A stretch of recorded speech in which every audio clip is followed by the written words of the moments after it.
Assalamualaikum warahmatullahi wabarakatuh. Alhamdulillah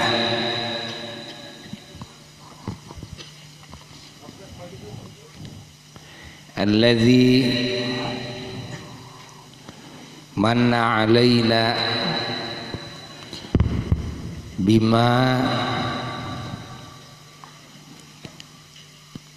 lam yamunna bihi ala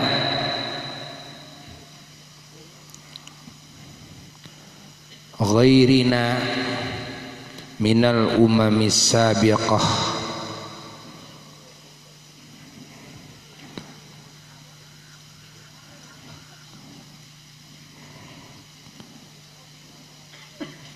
wa min sairi khalqillahi tabaraka wa ta'ala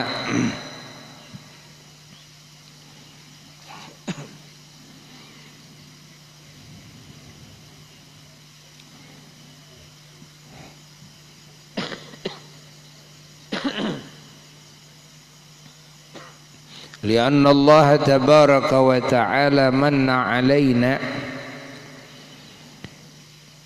bi aslil minan wa aslin ni'am kulliha wa wasailiha, yani ani asli jami'i wasailiha allati awjadaha Allah tabaraka wa ta'ala fi alamil wujud wa huwa wujudu wa maulidu wa bi'satu sayyidina wa nabiyyina wa maulana Muhammad sallallahu alaihi wa ala alihi wa sahbihi wa sallam. Allahumma salli wa sallim wa barik ala sayyidina Muhammad al-fatihi lima ughliq wal khatimi lima sabaq nasiril haqqi bil haqq wal hadi ila siratikal mustaqim sallallahu alaihi wa ala alihi wa ashabihi haqqa qadrihi wa miqdarihil azim wa la hawla wa la quwwata illa billahil aliyyil azim. Amma ba'du, faya ibadallah usikum wa nafsi bitaqwallah faqad fazal muttaqun. Para jamaah sekalian dan segenap mustami'in mustami'at yang Buya cintai, yang Buya muliakan, yang Buya doakan dan yang Buya harapkan juga doanya dari semua. Alhamdulillah kita bisa bertemu kembali, dipertemukan oleh Allah di majelis yang Allah cintai, di majelis yang Allah berkahkan, di majelis yang Allah hujani dengan rahmatnya, yang Allah hujani dengan ampunannya, di majelis yang Allah ganjar semua yang hadir dalam majelis seperti ini dengan ganjaran yang sangat hebat sekali, yang Allah angkat derajatnya ke derajat yang lebih tinggi, yang Allah kabulkan doanya, yang Allah tolong, yang Allah hidayahi dengan warna-warni pertolongan Allah, sehingga ketika kita keluar dari majelis seperti ini, apa yang kita harapkan diampuni dosa, dikabulkan doa, semuanya kita dapatkan insyaallah. Kita berterima kasih juga kepada Mang Haji Uus yang dengan niat mulianya, dengan warna-warni pengorbanannya, kita semua mendapatkan manfaatnya yang luar biasa.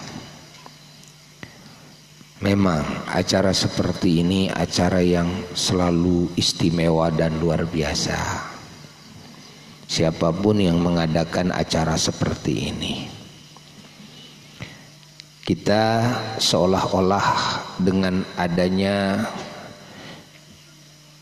amalan seperti ini yang diadakan oleh sebagian dari saudara kita muslim, seolah kita digiring semuanya untuk mendapatkan barokahnya, mendapatkan anugerah-anugerah Allah, rahmat Allah yang Allah hujankan dalam majelis seperti ini.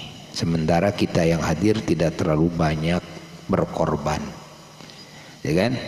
Banyak yang hanya modalnya modal tenaga kaki saja melangkahkan kaki ke sini, ya kan? Ada sebahagian saudara kita, sahabat kita yang datangnya ke majelis seperti ini dengan ongkos, tapi juga ongkosnya tidak terlalu besar.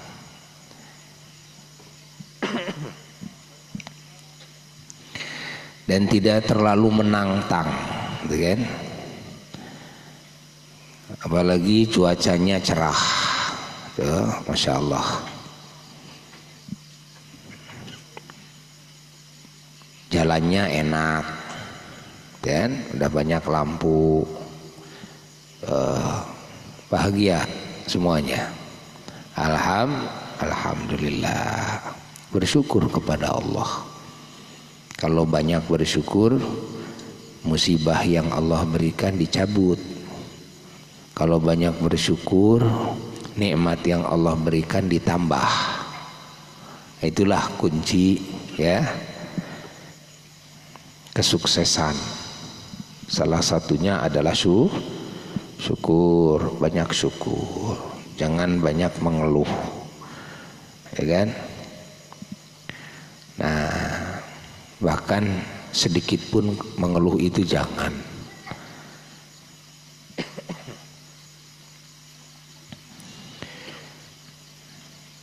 Kalau kita mendapatkan musibah atau apa saja yang tidak sesuai dengan keinginan, dilihat dulu. Yang tidak sesuai atau musibah itu dilihat dulu oleh kita. Kalau ternyata apa yang tidak diinginkan oleh kita itu merupakan hal yang tidak diridhoi oleh Allah, ya kan? Kalau ternyata musibah yang Allah berikan kepada kita itu gara-gara dosa kita, maka yang harus diutamakan oleh kita, di samping memang kita harus tetap yakin ini adalah takdir. Ini takdir, kan? Dan kita harus menerima kepada takdir. Dan kita harus sabar. Ada lagi, kalau memang musibah ini karena dosa kita atau hal yang tidak sesuai dengan keinginan kita itu adalah suatu dosa, kan, yang tidak diridhoi oleh Allah, maka kita harus banyak istighfar. Ini yang harus dikedepankan, banyak istighfar, kan? Bukan sekedar sabar, kita sabar aja, terima aja, istighfar. Kenapa? Karena musibah ini gara-gara dosa kita, kan? Istighfar. Kita gagal cita-cita, tapi kan yang dicita-citakannya itu dosa, itu kan? Istighfar. Contoh seperti mana? Waduh, saya gagal ini. Apa? Saya mau bonceng si Neng Anu, kan? Pakai motor. Udah janjian sama saya, ternyata dia membatalkan. Kan belum dinikahin oleh kita, kan? Akhirnya kita kecewa. Kecewa ini kan merupakan musibah, ya kan? Saya sabar saja. Bukan sabar didahulukan itu mah, bukan. Tapi harus istighfar. Istighfar. Bahkan kegagalan ketika mau melakukan dosa harus disyukuri juga. Harus alhamdulillah, gitu kan? Alhamdulillah, gak jadi melakukan dosanya. Alhamdulillah, karena si Nengnya menolak saya. alhamdulillah, harus bersyukur. Harus bersyukur, kan? Nah, saya tidak berdosa, niat saya. Tuh. Contoh, saya mau kawin lagi, kan? Mau nikah lagi kepada istri yang kedua, kan tidak dosa, kan? Nah, jadi saya sekarang kecewa. Kenapa? Saya ditolak, ya.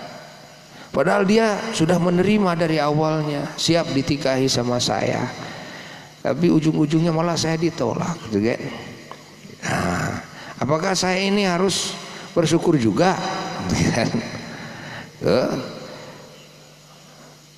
Apakah ini saya harus istighfar juga? Ya, harus istighfar, harus bersyukur, harus terima nasib, takdir, gitu kan?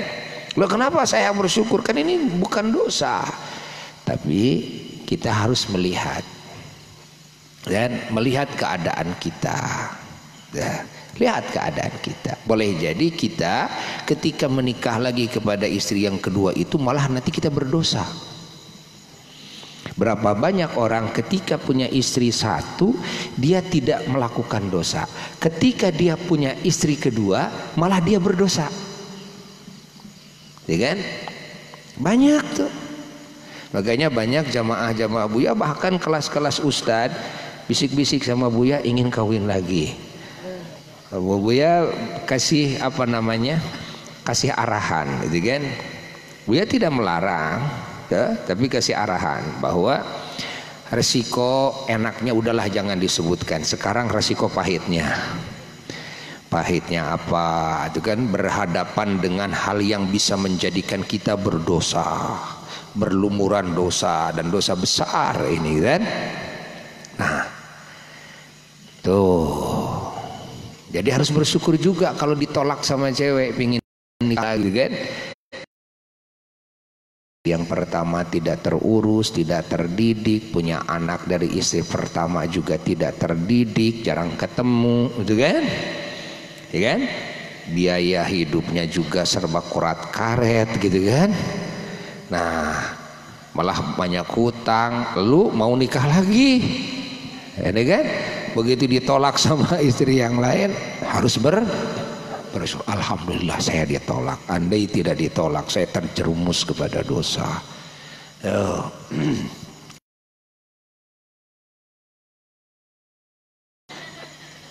Nah, oh, masya Allah, laki-laki banyak yang kecewa nih.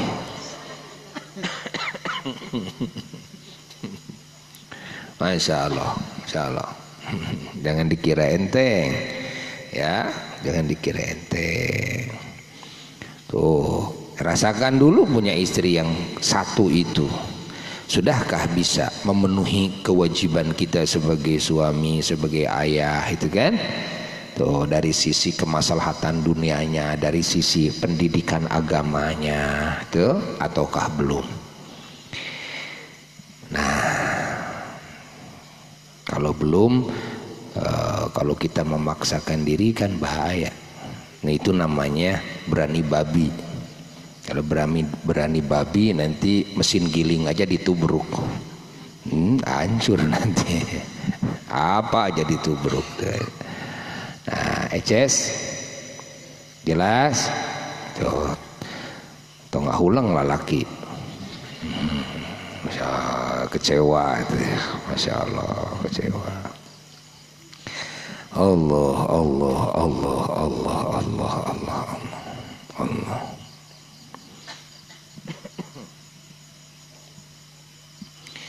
Masya Allah, tabarakallah. Ya. Majelis yang agung seperti ini, majelis yang harus disyukuri oleh semua umat Islam. Ya, alhamdulillah dari masyrik sampai maghrib kita bisa melihat lewat media sosial. Masya Allah, pengajian hidup di mana-mana. Bersyukur kita. Majelis maulid ramai di mana-mana. Alhamdulillah. Kita umat Islam harus bersyukur. Mensyukuri yang ini, mensyukuri yang itu, yakni yang semuanya. Kan? Masya Allah. Di sana di sini banyak majelis zikir, majelis ilmu, majelis maulid. Kita harus ikut bersyukur kepada Allah. Karena melalui majelis seperti ini hubungan hamba dengan Tuhannya, hubungan umat dengan Rasulnya, ingat, hubungan manusia dengan ajarannya ini akan terus melekat di dalam jiwa. Kan? Selama masih banyak majelis-majelis seperti ini, insya Allah apapun yang akan menghancurkan, ingat, agama yang akan meruntuhkan imannya orang-orang beriman, Islamnya orang-orang muslim, yang akan merusak akhlak ya umat Islam, ini akan terpending, akan tersinyalir. Ini juga menjadi filter sehingga kita kan bisa memilih-milih mana yang kotor, mana yang bersih, mana yang baik, mana yang buruk melalui majelis-majelis seperti ini. Namun juga Buya suka mewanti-wanti ya, hati-hati juga dengan menghadirkan mubalik. Jadi tidak boleh sembarang menghadirkan mubalik kan? Mentang-mentang ceramahnya bagus kan?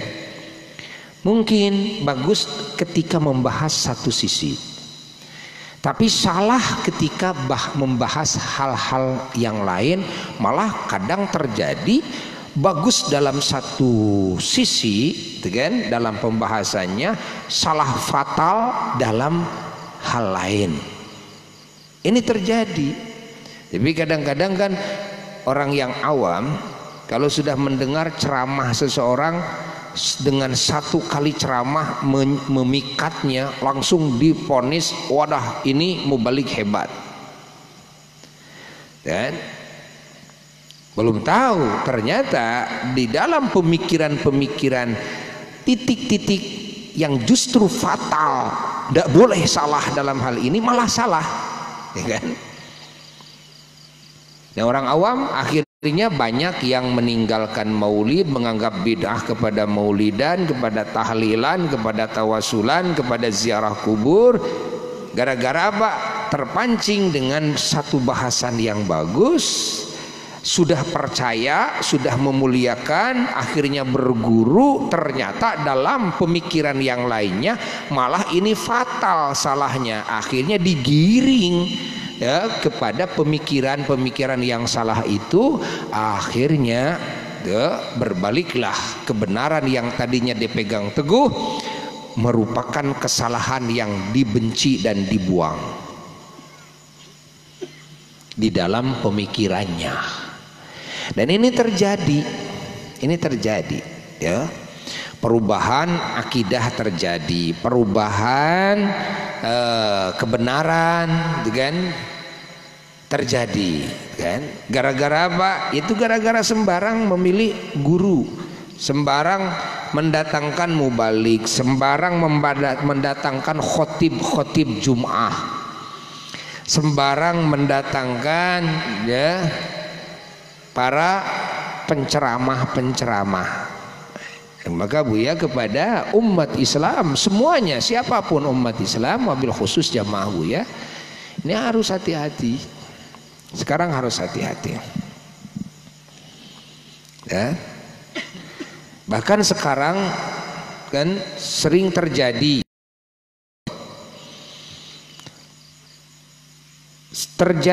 ajakan untuk membela sesama muslim dengan dana, dengan bikin yayasan-yayasan penyandang dana.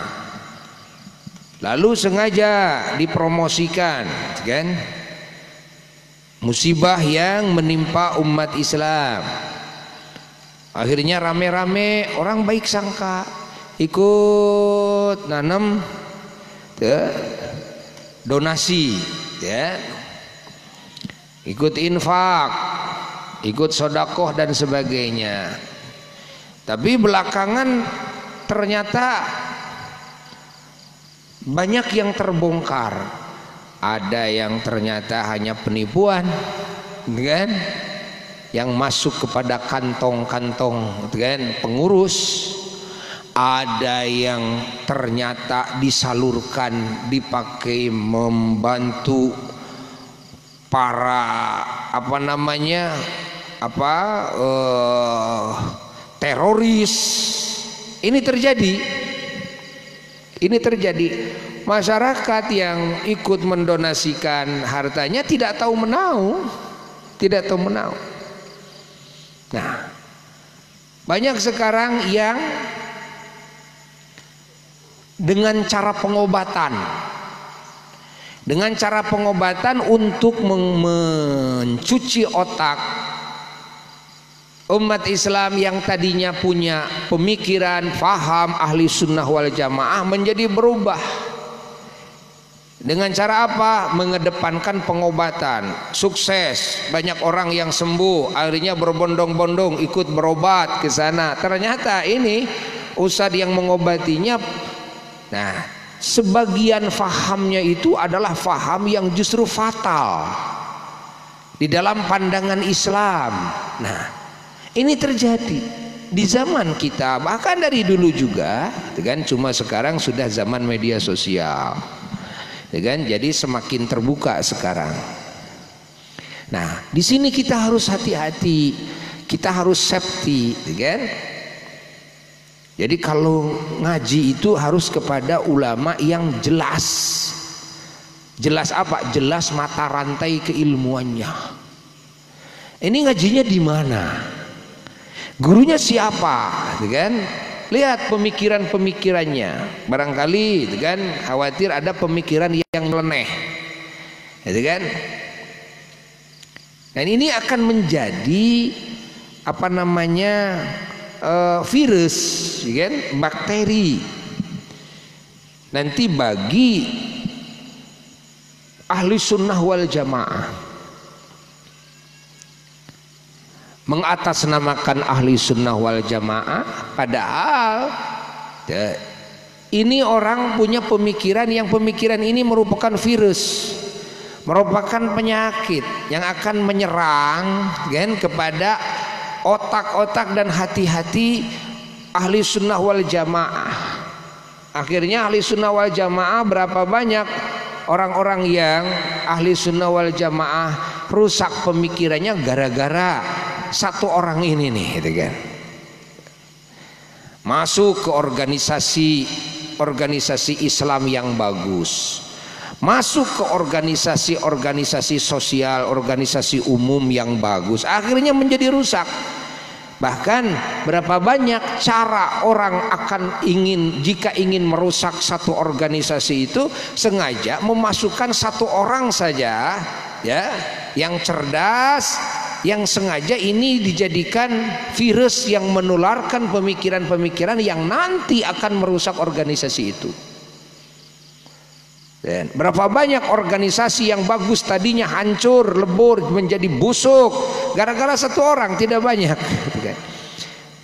Ya, di sini kita harus safety, hati-hati, punya filter, kan? Hati-hati. Nah, Allah, kita masih banyak bersyukur kepada Allah, ulama-ulama yang jelas-jelas keulamaannya, ilmunya, wawasannya luas, betul-betul memperkuat pemahaman-pemahaman dan akidah-akidah dan amaliyah-amaliyah dan ajaran ahli sunnah wal jamaah dalam seluruh sisi. Kan? Di dalam urusan fikih masih banyak ulama yang beliau-beliau ini dalam pengajarannya di dalam mendidik umat tentang syariat Islam, memperkuat, kan?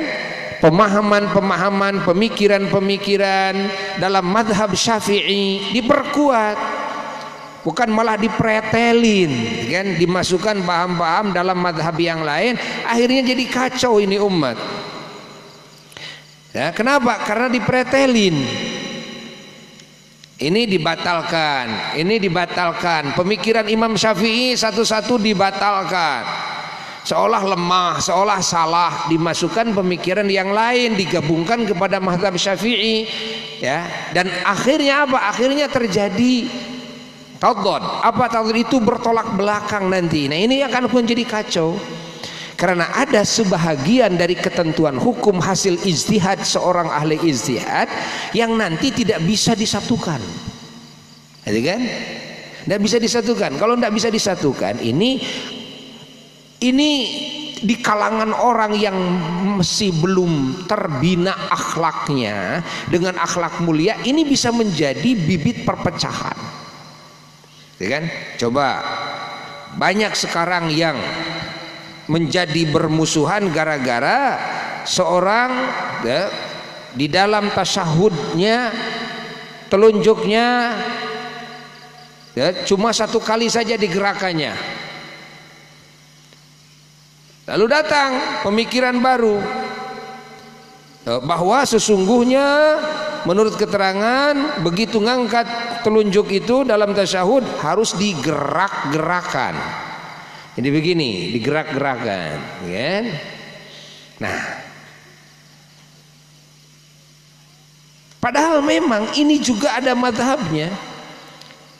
Tapi ketika dimasukkan kepada wilayah umat Islam yang tadinya pemahamannya mengikuti ijtihadnya para ulama-ulama dalam mazhab Syafi'i, nah, sementara umat Islam ini masih banyak yang belum menguasai ilmu secara luas, masyarakat yang akhlaknya belum terbina. Akhirnya gara-gara perbedaan ini, padahal asalnya tidak ada salah dua-duanya, gitu kan? Tapi ini bisa jadi bahan permusuhan, gitu kan? Antara kunut subuh menurut mazhab Syafi'i, gitu kan? Dan antara tidak kunut menurut mazhab yang lain. Antara mengucapkan niat usolli nawaitul wudu'a, diucapkan niat, dan antara, kan, tidak disunnahkannya mengucapkan niat. Ini bagi orang awam berbeda dengan di kalangan ulama. Kalau di kalangan ulama perbedaan itu sudah diketahui, sama-sama saling tahu, kan? Anda mau bilang menurut mazhab manapun juga, saya sebetulnya sudah tahu sebelum Anda mengetahui, sebelum Anda berbicara, sebelum Anda mengutarakan dalil-dalilnya, ayat Quran dan hadis. Yang namanya ulama sudah tahu Anda itu pasti dalilnya ini. Ya, menurut Anda bahwa kunut subuh itu tidak sunnah, saya sudah tahu dalam mazhab ini begini, pasti keterangannya ini, gitu kan? Menurut Anda bahwa dalam tasyahud itu telunjuk sunnah digerak-gerakkan terus. Oh, saya sudah tahu. Sebelum Anda berdalil juga sebetulnya sudah tahu kalau antara ulama dengan ulama. Yang menjadi repot itu ketika masuk kepada kalangan umat Islam yang masih awam. Maka ketika kita mau menyuguhkan ilmu kepada orang yang awam itu harus dilihat dulu dasarnya. Orang awam ini mazhabnya mazhab siapa? Orang awam ini mazhabnya adalah mazhab Imam Maliki, Imam Malik bin Anas. Nanti kalau mendatangkan kiai harus membahas, kiainya itu membahas sesuai dengan mazhabnya. Oh, ini mazhabnya Hambali, Imam Ahmad. Kalau mendatangkan penceramah nanti harus sesuai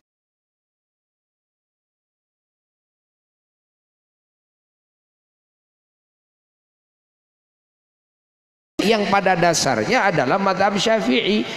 Nanti yang berbicara itu kalau menyuguhkan ajaran sesuai dengan mazhab Imam Syafi'i, kalau tidak sesuai, kiainya tidak akan ribut, tapi nanti masyarakatnya yang akan ribut. Siapa yang menjadi sebab? Yang menjadi sebab tetap kiai. Kiai yang tidak bisa membaca situasi, kiai yang tidak bisa memprediksi apa yang akan terjadi. Ya kan, kiai itu harus seperti tukang catur. Lihat kalau kita nonton tukang catur, kita ya dulu tahu siapa itu tukang catur, itu jagonya Karpov umpamanya. Itu tukang catur kalau ahli mau memindahkan satu saja bisa 1 bulan. Mau memindahkan satu bisa 1 bulan, bayangkan. Bisa 1 minggu, bisa berhari-hari untuk memindahkan. Sehingga adu kehebatan tukang catur itu bisa sampai 1 tahun, bisa lebih dari 1 tahun. Nanti ujungnya bagaimana? Gitu kan? Di kita kan orang catur itu kadang-kadang 1/4 jam sudah selesai. Gitu kan? Kadang-kadang 10 menit sudah selesai, 5 menit sudah selesai. Gitu kan? Itu bedanya orang awam dan orang ahli. Kenapa itu sampai berhari-hari mau memindahkan satu saja? Ya kan? Karena ahli itu harus membaca sampai tuntas. Setiap mau mengalihkan satu, ya kan? Ini harus dibaca kemungkinan-kemungkinan nanti, jawaban dari lawan, penyerangan dari lawan dibaca seluruhnya. Nanti kalau begini, nanti dia akan begini, kemungkinan lain akan begini, kemungkinan lain akan begini, lalu nanti saya begini, nanti dia juga akan membalas begini, saya begini, dia akan membalas begini. Dipikir itu sampai berhari-hari. Nah, kiai itu, ulama itu seperti itu, mengasuh umat itu harus seperti itu, ya. Sehingga kalau ada yang bertanya kepada Buya, Buya, sikap ulama kepada umat itu harus bagaimana? Kadang-kadang Buya suka sambil candain, tuh tiru tuh Karpov. Buya begitu, tiru Karpov. Itu Karpov itu rajanya tukang catur, kan? Bagaimana? Ini ngasuh umat ini. Kalau kita salah mengarahkan umat, salah memberi pemikiran kepada umat, ingat pengaruhnya besar, nanti kepada anak cucunya juga besar. Nanti hubungan ini yang mendengar dengan yang lainnya, hubungan murid-murid kita dengan yang berbeda pemikirannya dengan yang lain, itu besar. Ini kita harus baca, terus baca sebelum kita mengutarakan pemikiran-pemikiran. Makanya sebelum kita mengutarakan pemikiran itu, kita harus bisa membaca dulu apa yang harus saya suguhkan kepada masyarakat, kepada umat Islam. Nah, sekarang terjadi banyak, ingat, kerusuhan-kerusuhan antara umat Islam, antara umat Islam. Banyak sekarang bentrok antara rakyat dengan pemerintah, ya kan? Banyak yang bentrok antara hakim dan yang dihakimi, ya kan?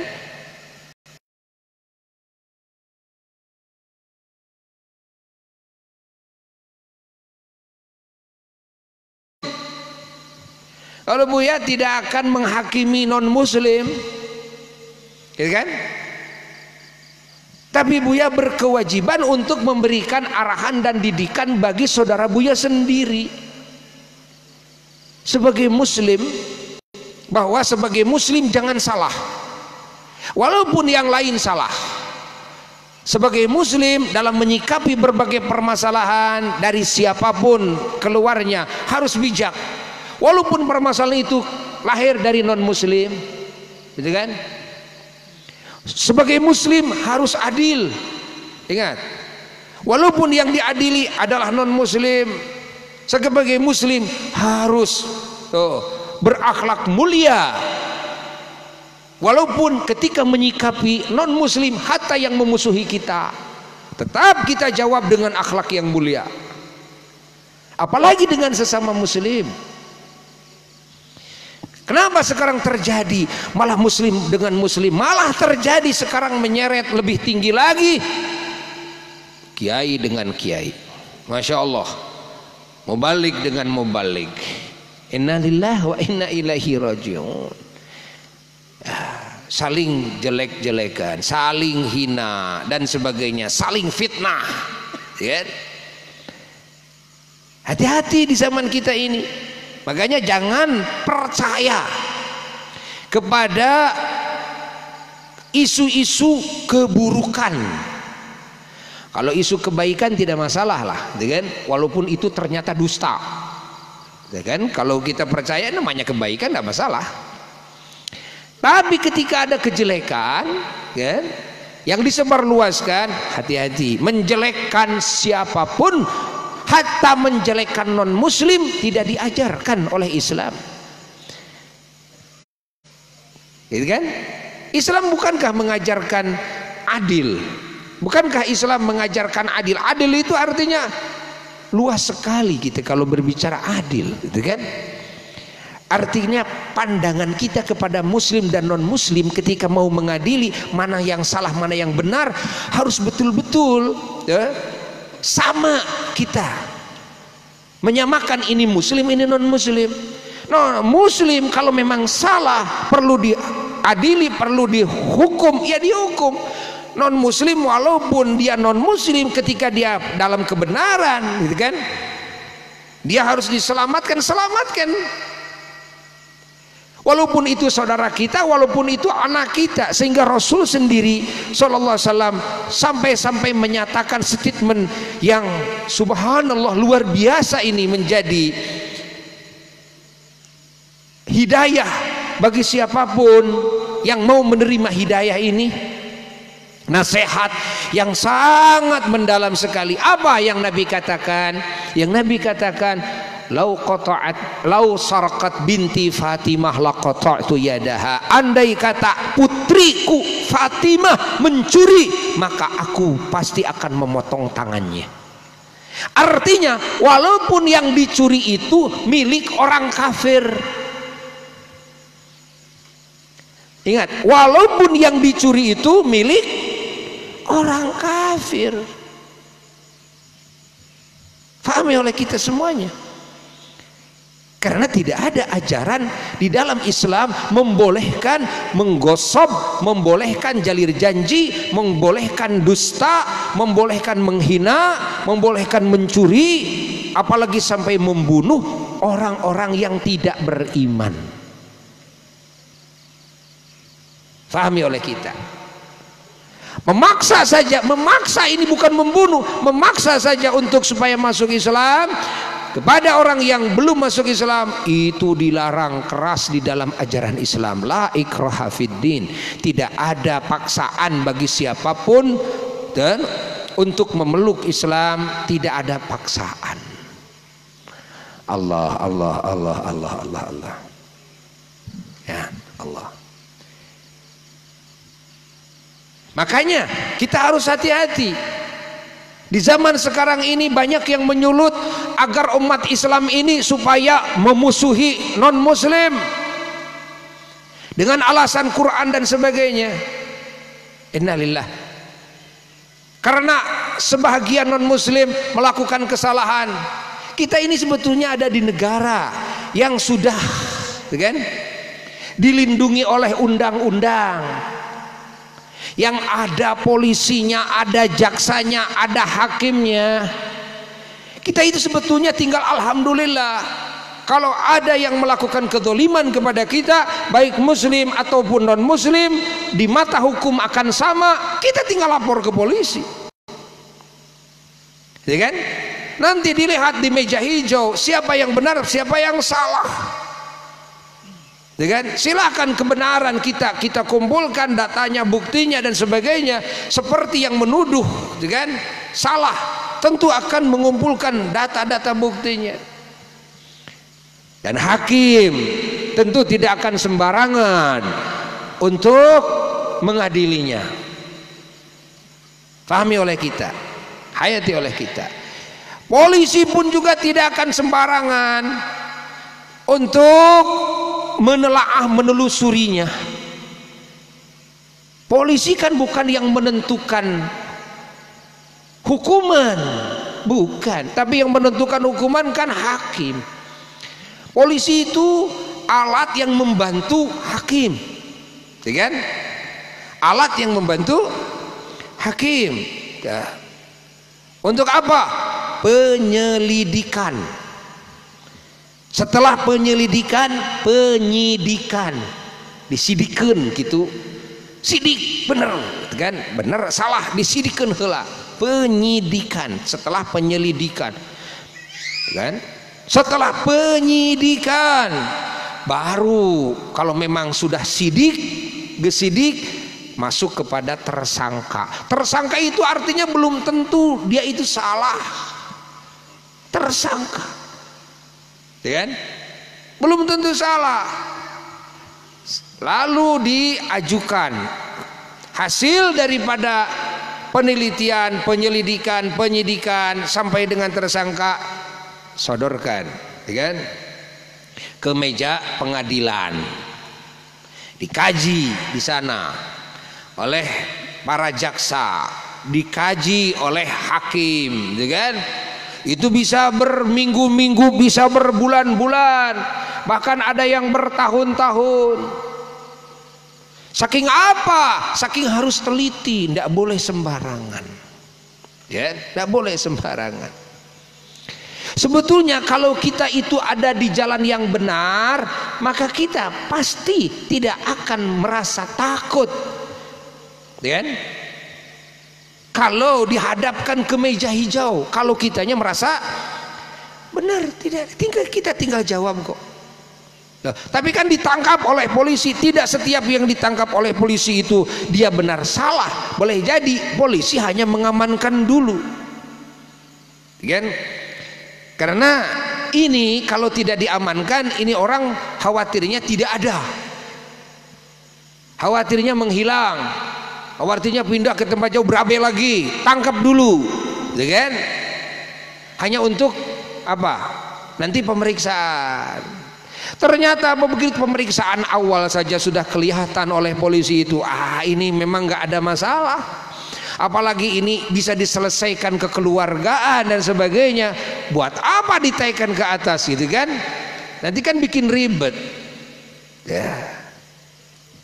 Berapa banyak yang memang dituntaskan hanya di kekeluargaan, dituntaskan hanya di pemerintahan tingkat bawah, Pak RT, Pak RW, Pak Lurah, gitu kan? Berapa banyak yang selesai di tingkat polsek, gitu kan? Di tingkat Polres atau Polda selesai sebelum naik ke pengadilan. Nah, maka kita semuanya nggak usah khawatir. Yang terpenting kita umat Islam berjuanglah untuk tidak berbuat kesalahan, ada kan? Kalau kita berbuat kesalahan, cepat-cepatlah berhenti dari berbuat kesalahan. Nah, apa saja yang disebut salah, apalagi yang berkaitan dengan hukum, kita masyarakat mesti tahu. Di antara salah apa? Kalau berkendaraan motor, mobil umpamanya, kan, tidak punya SIM, itu kesalahan. Walaupun menurut agama ini bukan dosa, tapi kan pemerintah ini memerlukan data, karena boleh jadi orang pengendara itu menabrak dengan sengaja. Ini kalau tidak punya keterangan KTP-nya atau SIM yang jelas, nah ini kan membingungkan nanti, ya kan? Mau mengejar kemana nih kan? Tapi kalau sudah tahu, oh ini udah punya SIM, ya kan? Data-datanya ada, nah dia melanggar aturan dan sebagainya, kan itu menggampangkan. Nah, diantaranya, kan? Salah satunya tuh tidak punya KTP diantaranya. Ini sudah merupakan pelanggaran di dalam hukum. Bepergian pakai motor, tidak pakai helm, gitu kan? Nah, ini pelanggaran secara hukum, gitu kan? Juga Buya kepada semua jamaah Asyifa, Buya menghimbau, ya, Buya menghimbau agar kita semua, gitu kan, terus berjuang untuk memanage hidup kita itu di atas kebenaran, baik kebenaran secara hukum agama dan kebenaran secara aturan negara, gitu kan? Paham? Paham tidak? Nah, ingat, ketika ditangkap nggak pakai helm, tuh minta tolong sama Buya. Kalian harus tanggung jawab sendiri. Harus tanggung jawab sendiri, nggak punya SIM, nggak punya itu kan, harus tanggung jawab sendiri, itu kan? Kenapa? Karena kalau Buya membela kesalahan itu, maka Buya artinya memperlihatkan diri bahwa Buya itu pembela kesalahan. Bener nggak? Bener nggak? Bahkan ada seseorang yang memang sengaja minta tolong kepada Buya. Karena ada dia keluarganya yang di penjara, supaya apa? Supaya dikeluarkan, karena masih tingkat Polres. Buya kasih nasihat orang itu, ya, kasih nasihat, nggak usah khawatir, karena polisi itu tentunya tidak akan sembarangan. Kalau menangkap sementara, nanti juga akan jelas, gitu kan? Baik sebelum naik ke pengadilan maupun nanti di pengadilan. Nggak usah khawatir, nggak usah khawatir. Tapi kalau ternyata anak ini salah, lalu kalau Buya membelanya, berarti Buya memperlihatkan diri, ini Buya Kiai Haji Muhyiddin pembela kesalahan. Innalillahi wa inna ilaihi. Apakah ridho kalian Buya menjadi pembela kesalahan? Lalu kalau Buya menjadi pembela kesalahan, kalian mau berguru kepada Buya tidak sah. Kenapa? Masa berguru kepada kiai pembela kesalahan? Itu kan? Bener enggak? Jadi kalian itu mau menjerumuskan Buya begitu? Ya salah dong. Orang yang mabuk ditangkap, walaupun keluarga Buya sendiri pernah terjadi itu kan, masih saudara, kan? Biarkanlah begitu, biarkanlah. Apalagi kalau dia sudah berat seperti itu, dia penjudi, dia pemabuk, dia tukang ngidap narkoba, maka Buya suka kasih nasihat kepada orang tuanya, jangan sampai mengeluarkan biaya sedikit pun. Jangan membikin pembelaan, tapi orang tuanya, saudaranya harus bersyukur ketika kita punya anak, punya saudara, kita sudah nasihati tidak mempan, tetangga menasihatinya tidak mempan, ulama menasihatinya tidak mempan, pemerintah menasihatinya tidak mempan, lalu sekarang dia di penjara, kan? Harus menerima akibatnya. Bersyukurlah. Mudah-mudahan justru dengan cara itu dia dapat hidayah. Kalau kita bela, ya kita salah membela kesalahan kitanya. Sudah keluar dia berbuat kacau lagi, orang tuanya akhirnya jadi bingung terus. Biarkanlah, mau dipenjara 1 tahun, 2 tahun, 3 tahun, 10 tahun, 20 tahun, ya kan? Andai kata ternyata anak ini harus dihukum mati, ya mau tidak mau, silakan. Kan? Faham tidak? Faham tidak? Jelas? Yang harus dibela itu, kan? Yang harus dibela itu adalah kebenaran. Tapi kan ada hadis Nabi menyatakan bahwa unsur akhaka zaliman au madluman. Belalah saudaramu, baik saudaramu keadaan melakukan kezaliman maupun saudaramu yang dizalim. Yang menzalim itu harus dibela justru, gitu kan?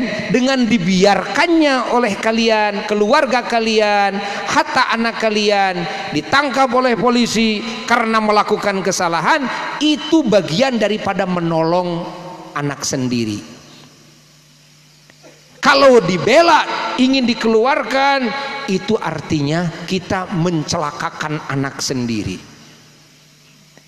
Doakan oleh kita, nasihati oleh kita, supaya anak kita sadar, supaya anak kita bertobat, tengok oleh kita, suruh tobat kepada Allah, menyadari, berpikir, evaluasi, beginilah akibat daripada melakukan kejahatan.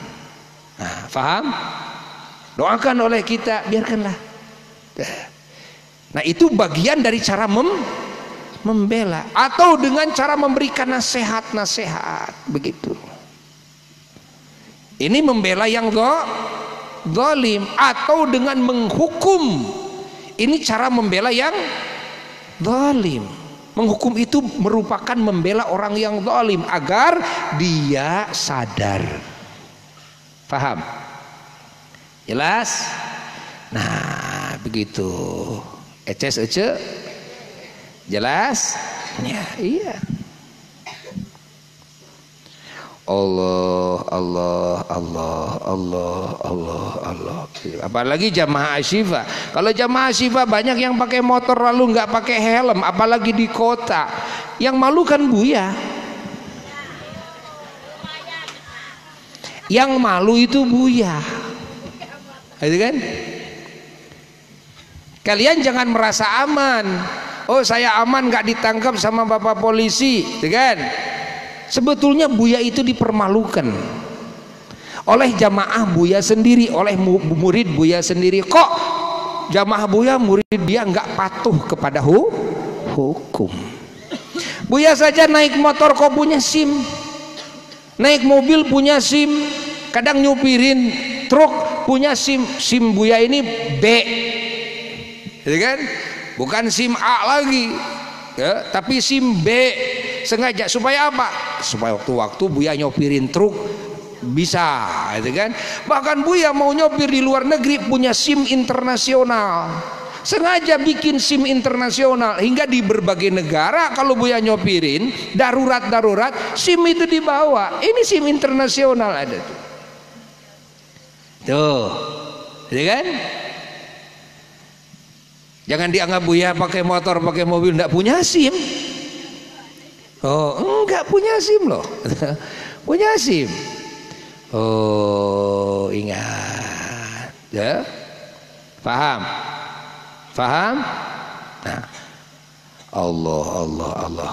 Jadi semua jamaah-jamaah Buya harus berjuang menjadi sebaik-baiknya hamba Allah, menjadi sebaik-baiknya umat baginda Nabi besar Muhammad sallallahu alaihi wa alihi wasallam. Nah, kita duduk hadir dalam majelis maulid ini seperti yang Buya katakan di majelis yang telah lalu, bahwa majelis maulid ini ibarat kendaraan yang membawa kita kemana? Membawa kita, lihat, kepada derajat yang lebih tinggi. Membawa kita kemana? Kepada kemuliaan sifat. Membawa kita kemana? Supaya kita bisa menjadi hamba yang taat, yang lebih taat, kan? Kepada Allah, kepada baginda Nabi besar Muhammad SAW, lebih taat lagi kepada para ulama, lebih taat lagi kepada orang tua, lebih taat lagi kepada pemerintah, lebih taat lagi istri kepada suami. Nah, ini melalui majelis maulid, karena kita tidak hanya mengenang keagungan Nabi saja, kita juga harus mengenang kepada keagungan ajaran Nabi Sallallahu Alaihi Wasallam. Dan di sini kita harus membakar semangat kita untuk bisa menauladani baginda Nabi besar Muhammad Sallallahu Alaihi Wasallam. Kalau hadir dalam acara maulid tidak ada perubahan kepada penauladanan kepada Nabi, maka ini sama dengan naik mobil mogok. Tidak maju-maju, sering hadir dalam acara maulid tapi akhlaknya masih bejat, masih tercela, masih suka ngomongin kejelekan orang, masih suka bohong, masih suka jalir janji, masih suka dolim, masih suka menghina orang, masih suka menyakiti orang, baik menyakiti dengan ucapan, menyakiti apalagi dengan tangan, dengan fisik, gitu kan? Atau menyakiti istri, berani nampar kepada istri, berani nabok dan sebagainya. Ingat, najong, kan? Sampai huntuna murag. Inna lillahi wa inna ilaihi raji'un. Tapi suka maulidan, tapi tidak ada perubahan. Ini namanya naik mobil mogok. Ya 1000 mobil ditaikin, 1000 maulid dihadiri, tapi nggak ada perubahan. Ya, yang tadinya suka melakukan kezaliman, maksiat, tidak mau berhenti dari itu. Yang tadinya kedul, malas ibadah, tidak ada perubahan, menjadi semangat ibadahnya. Nah, ingat, 1000 majelis maulid yang kita hadiri sama dengan menaiki 1000 mobil mogok semua. Faham tidak? Nah, jadi kita harus tahu puncak daripada tujuan hadir dalam majelis maulid, gitu kan? Apa tujuan puncak? Bagaimana kita menauladani Rasulullah sallallahu alaihi wa alihi wasallam. Ini yang menjadi tujuan puncak, kan? Faham? Faham tidak? Barokah sih insya Allah dapat, kan? Kebaikan insya Allah dapat, tapi tidak sampai kepada puncaknya tujuan. Puncaknya tujuan bagaimana kita bisa menjadi hamba Allah terbaik. Puncaknya tujuan bagaimana bisa menjadi umat Rasulullah SAW terbaik, yang akan menjadi kebanggaan baginda Nabi besar Muhammad Sallallahu Alaihi Wasallam. Rasulullah pasti bangga bahagia dengan umat mengenangnya, umat mengingatnya, umat mengagungkan kelahirannya. Tapi ingat bahwa Rasulullah akan lebih bahagia dan lebih bangga ketika umat bisa menauladani ajarannya. Faham tidak? Alhamdulillah. Faham? Sudah pulang? Kan sudah faham. Alhamdulillah. Besok kita pagi kan kita akan ikut ngaji bulanan di Simpang. Yang belum ngaji, ayo bismillah dari sekarang. Minimal setiap 1 bulan sekali di Ahad pertama pagi-pagi jam 8 hadir di Pondok Pesantren Asyifa Pusat di Simpang Pemulihan Sumedang. Bawa keluarga, bawa anak cucu semuanya, ya kan? Semua bawa. Buya undang semuanya, ya. Mudah-mudahan melalui majelis yang agung ini Allah Subhanahu wa taala melimpahkan rahmat dan karunia-Nya, melimpahkan barakah dan ampunannya, dan mengabulkan segala hajat kita, mengampuni semua dosa kita, dan semoga kita mendapat syafaat dari junjungan alam Rasulullah SAW, terutama sahibul bait Mang Haji sekeluarga, mendapat limpahan karunia dari Allah, barakah dari Allah, dan juga putranya yang dikhitan yaitu Muhammad Zainal Abidin, dan juga anaknya yang keempat yang diakikahi yaitu Siti Hafsah. Semoga anak-anaknya menjadi anak-anak yang soleh semuanya, ya. Anak-anaknya dipilih oleh Allah menjadi ulama-ulamanya, menjadi kebanggaan Rasulullah sallallahu alaihi wasallam, menjadi imamnya para ahli ketakwaan. Allahumma inna qad hadarna qira'ata maulidi nabikal karim fa'afidh alaina bi barakatihi libasal izzi wat takrim wa askinna bi jiwari fi darin na'im wa na'imna fil jannah bi na'imil muqim. Allahumma inna nazaluka bi jahi hadzal nabiyil mustafa wa ali siddiq wal wafa kullana mu'inan wa mus'ifa wa bawwina minal jannati ghurafa warzuqna bi jahi sallallahu alaihi wasallam indaka ya Allah qabulan wa izzan wa syarafa. Allahumma inna natawassalu ilaik bi nabikal mukhtar wa alihi al-athhar wa ashabil akhyar kafir anna dhunub wal awzar ya Allah ya Allah ya Allah wa hrusna min jamil maqawif wal akhtar wajma' bainana wa bainahu fi daril qarar wa taqabbal minna ma qaddamna min yasiri amalina fil i'lan wal israr warhamna bi rahmatik waghfir lana innaka antal aful ghaffar ya ghaffar subhana rabbika rabbil izzati amma yasifun wa salamun alal mursalin walhamdulillahi rabbil alamin wa ila hadratin nabi sallallahu alaihi wasallam al-fatihah.